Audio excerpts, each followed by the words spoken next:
তো জীবনটা আমার বাঁচাইতে হইব। আমার কাছে সব কিছু, আমি রাস্তার ফকির ঘুরি পথে পথে। আমি বাচ্চা লাগে নেত্রকোনা থেকে ঢাকা মাইমাসিং সব জায়গায় ডাক্তার দেয় আসছি, কিন্তু নাই এখন আমার। তোমার কি কষ্ট হয় বলো? শোনো, কষ্ট হয় বলো। রাতে ঘুমাতে পারো না? ঘুম আসে না? না, অনেক কষ্ট হয় তোমার না? আমরা দেখতে পাচ্ছি যে ওর গায়ে অসংখ্য দাগ এবং বড় একটা অংশ কেমন ফুলে আছে এবং অন্যরকম হয়ে গেছে। ছিল, এখন দিনে দিন ফুলতাছে, বড় হইতাছে।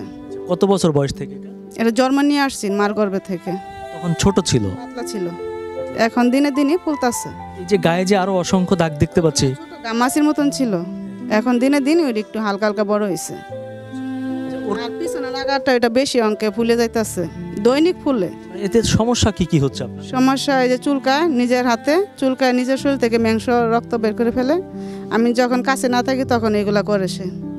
আর রাত্রেও ঘুমাইতে পারে না, সারা শরীরে জ্বালা যন্ত্রণা করে, চুলকায়, ঘুমায় না।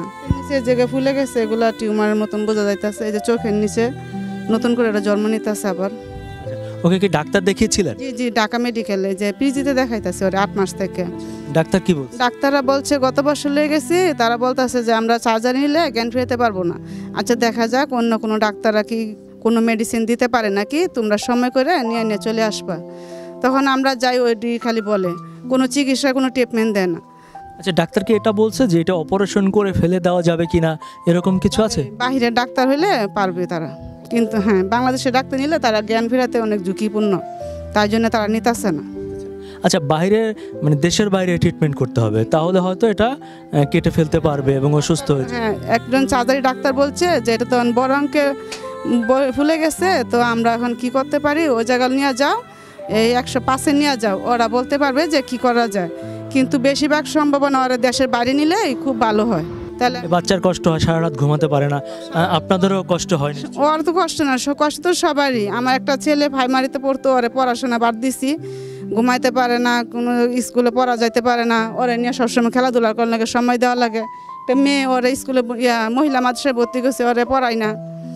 সবারই কষ্ট, ওর বাবারও কষ্ট, আমাদেরও কষ্ট। সংসারে যা কিছু ছিল সবই ওর জন্য বিক্রি করে, চিকিৎসার জন্য দৌড়াদৌড়ি করে, কিছুই নাই আমার। এখন আমি ঢাকা আসছি, আমি রাস্তায় রাস্তায় ঘুরি, ওরে লই আমি কি করব? ওরা তো জীবনটা আমার বাঁচাইতে হইব।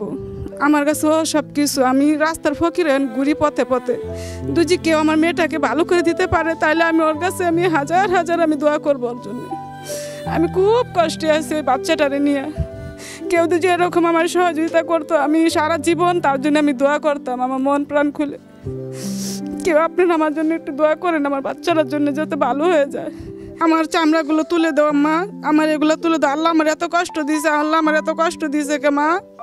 তখন তো আমার আর কিচ্ছু ভালো লাগে না। ওর 4 বছর বয়স যখন এগুলা বলে, আমি বিরাট কষ্ট পাই। দর্শক মণ্ডলী, আমার জীবনে আমি কখনো এরকম ভয়ঙ্কর বিভৎস দৃশ্য দেখিনি। আমি বললাম এ কারণে যে সত্যি আপনারা যদি সামনাসামনি দেখেন কেঁপে উঠবেন। মানে যে আল্লাহর লীলা খেলা বোঝা বড় দায়, কিন্তু আমি ঠিক জানি না যে আল্লাহ কি কারণে এরকম একটা শিশু বাচ্চাকে এরকম রোগ দেয়, যে বাচ্চাটি সারা রাত জেগে থাকে, সে কষ্টে ঘুমাতে পারে না, তার সারা গায়ে ব্যথা হয়, চুলকায়।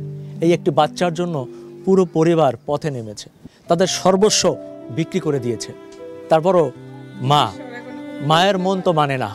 এই মা চায় যে তার সন্তানটি বেঁচে থাকুক। আপনাদের মধ্যে যদি কোনো সহৃদয়বান ব্যক্তি থাকেন, আমি ব্যক্তিগতভাবে অনুরোধ করব, প্রিয় দেশবাসী এবং প্রবাসী ভাইয়েরা, আপনারা যারা দেখছেন এই বাচ্চাটিকে আপনারা আরেকবার বাঁচাবেন। আপনারা অনেককে বাঁচিয়েছেন, এদেশের অনেক শিশুরা, অনেক বয়স্করা আপনাদের সহযোগিতায় বেঁচে গেছে। এই মরিয়মের জন্য আপনাদের সবার সহযোগিতা চাই। আমরা চাই যে মরিয়ম বেঁচে থাকুক আমাদের মাঝে, এই ছোট্ট শিশুটি যেন দুনিয়া থেকে হারিয়ে না যায়। আর এই পরিবারটির পক্ষে এখন আর কোনোভাবেই খরচ চালানো সম্ভব না। আপনাদের যার যার অবস্থান থেকে চেষ্টা করবেন এই মরিয়মের পাশে দাঁড়ানোর, এমন বিরল রোগ থেকে সে যেন মুক্তি পায়। তখন আমি চিকিৎসা করতে করতে ভাই রাস্তার ফকির হন, নাই কিছু। আমি বাচ্চা লাগে নেত্রকোনা থেকে ঢাকা মাইমাসিং সব জায়গায় ডাক্তার দেয় আসছি, কিন্তু নাই এখন আমার। না ছোটো বাচ্চা যদি একটা কিছু হয়ে যা, তখন তো মনে আরে বাচ্চাটা ছোটো থেকে আমার কুলই সময় মানুষের সাথে এত মিলামিশা করে না। আমি সবসময় কুলো আর মা কুলো সবসময় আমি দুটো বাচ্চারা একটা কিছু হয়ে যা তা আমি এই কামাই রোজা কাল লেগে করতেছি ভোলা বানিয়ে লেগে বুঝুন। তা ভাই আমি দেই আমার বাচ্চাটা জন্য আমি চিকিৎসা চাই। বাবে এক বাঙালি দোকানে থাকে, মা কাম করতে পারে না, বাচ্চা নিয়ে নিয়ে বয়ে থাকে, মাসের অনুযায়ী হাত বাড়া 10 টাকা 20 টাকা করে রিক্কে দিয়ে দিন চলে। ছোট মানুষ তো বলতে পারে না, অনেক কান্নাকাটি করে, অনেক কষ্ট হয় আর মার।